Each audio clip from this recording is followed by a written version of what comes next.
Good day, viewers. Still on the coup in Niger. The Economic Community of West African States, as you know, is no longer news. They have sanctioned economically the Niger Republic. This sanction is because of the military takeover. And this sanction, I think, is supposed to be against the military themselves. But I have some questions I want to ask. Who are they fighting for? I'm talking about the ECOWAS. Who are they fighting for? The European Union, who are they fighting for and who are they fighting against? Because I think it is time we differentiate whom they are fighting for and whom they are fighting against. The federal government of Nigeria has cut off the power supply from Nigeria into the Niger Republic. 70% of the total power supply in Niger Republic came from outside the country, especially from Nigeria. Now, this sanction is not going to affect these soldiers that carried out this coup, but it is going to affect the poor citizens of Niger. It is going to affect them directly because these people that have seized power, resources are available for them to do what they want to do. And these people are war ready. They are trained to manage situations. But what about the students? What about the market women and men? What about people who depends on this power supply to eat their daily food? I think it is very wrong, and it is a wrong move from Vladimìr Tinubu, the chairman of ECOWAS and also the president of Nigeria, to have carried out this sanction of cutting off the electricity. Yes, we do not criticize other sanctions. I'm talking about the economic sanctions that they have leveled against the Niger. It is nice. That is the best thing to do. Yes, I commend ECOWAS for that. But when they do things that we don't want or that is not acceptable, I think we have to raise our voices. Cutting the electricity to Niger Republic is not a good thing, because I am putting myself in the position of the citizens of Niger who are not the cause of the coup that is going on, who have been passing through terrorist attacks for decades. Nobody interfered. Nigeria did not interfere. After all, Nigeria still have their own headache and their own sickness of terrorism ranging through the whole country. They are unable to solve it yet. But people of Niger have been going through hell for decades. The European Union did not intervene. The ECOWAS did not intervene. The United States of America has a military base, to call it a drone base in Niger Republic. France government has a military base in Niger Republic.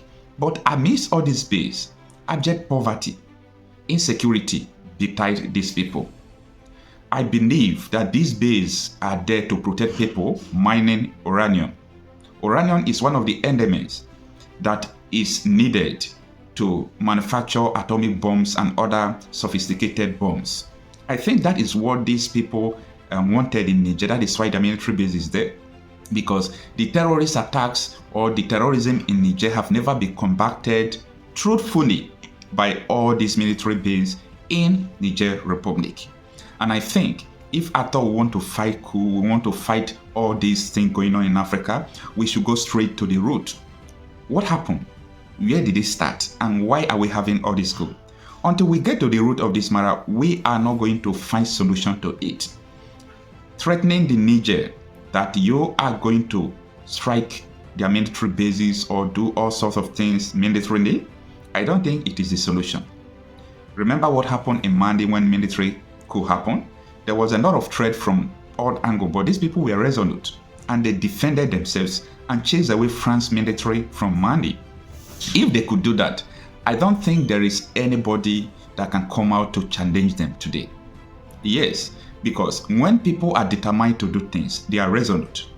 I'm using this opportunity to tell Nigerians, especially the ECOWAS and the European Union, the best thing to do is to negotiate with these people. Find out what the citizens of Niger want. I don't think they are against the military coup that took place. If you want to support democracy in Niger, try to find out the situations whether democracy is really working in Niger. Not only in Niger, so many African countries, democracy has not been working. Things are not working. So it is a coup that people think that it is a solution to a political rascality where the wish of the people will never reflect in the outcome of the choice of leadership. In my previous video, I talked about what happens in many African countries where citizens will go out to vote, and at the end of their vote, nothing will be counted. Their will not reflect in the outcome, in the result of the poll. Election will be rigged. And so-called political elite in power will use their political power, their money, their influence, and the military to intimidate the public, to intimidate the masses. I think the period of these things are getting over because the youth are arising.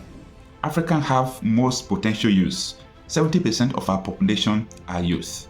We are seeing what is happening globally. And I don't think we are ready for any shit. I don't think we are ready for any government to intimidate the masses. If democracy is the government of the people, by the people, and for the people, I think the best thing that we should do is to make sure that the will of the majority counts. I'm stating it categorically that the reason why we are having coup in Africa is because the will of the majority is not being respected by the political leaders. The will of the majority of any country is not being shown in the political decisions in the country. The leaders do what they want to do because they have the power, and people don't know how to resist them. And that is why so many people see coup happening and they become happy, not because they want military coup. Nobody likes military coup. But when you are faced with two evil, you choose the lesser one. I think people are choosing military regime more than political rascality they call democracy we are seeing in Africa. You might not like the choice of words I'm using, but if you are in the position to understand what Africans are facing in the name of democracy, I think you will use more brutal words than that. Yes, the democracy in so many parts of the African countries is just a rascality. And I think this should stop. Military coup might not be the solution. I personally don't support military coup, but I want democracy to work in Africa. How will it work? The recent concluded election in Nigeria, where a lot of voters were intimidated, some persons were shot, some persons were stabbed. But at the end, the result was declared, though the parties involved has gone to court, and that is the best thing to do to address the issue that happened. But the world is not talking. America congratulated Tinubu amidst the flawed elections. So I don't think these people want the good of Africa. I don't think these people want Africa to progress. They have their own gain and they have their own thing they want from Africans. If they have treated Africans well, after the colonial period up to now, I don't think we are supposed to be in this level. I could remember the books I read where they rated Nigeria with Indonesia, with Malaysia, with Dubai, with Brazil as countries that will develop side by side. But today, all these countries has left Nigeria behind. The problem is leadership. And until we will be able to address this leadership problem, I don't think there will be a solution to all these current crises in Nigeria and beyond. Now, talking about this Niger coup, I think I'm beginning to feel what the citizens are feeling. During the voting period in Nigeria, this is not an information, it is what I witnessed. We are going to cast our vote, and after casting your vote, they will cancel so many votes. They will tear some voting papers, that is the ballot papers. They will make sure they will rig the election so that the person they want to be in the position will just win the election easily. And they will give people who wanted to talk money, they will bribe them, they will intimidate them with the presence of police. See, gone are those days where we will tolerate all these things. I think the time is over. If the government want to continue like that, the people will revolt them. And that is what is happening in Africa. Do not get it twisted. Africans are fed up with democratic rascality going on in the continent. And it is time for us to set the record straight that military regime is not good, but it is better than the democratic rascality we are seeing. Let us go back to democracy or we stop democracy. It is just these two things. We practice a good democracy or we stop democracy in Africa. That is just what I have to say. That Tinubu and federal government of Nigeria cutting this electricity on Niger, it is a bad thing and a wrong move because it is going to affect directly to their citizens, not this military that carry out this coup. I am Okocha Marcel. See you on my next video.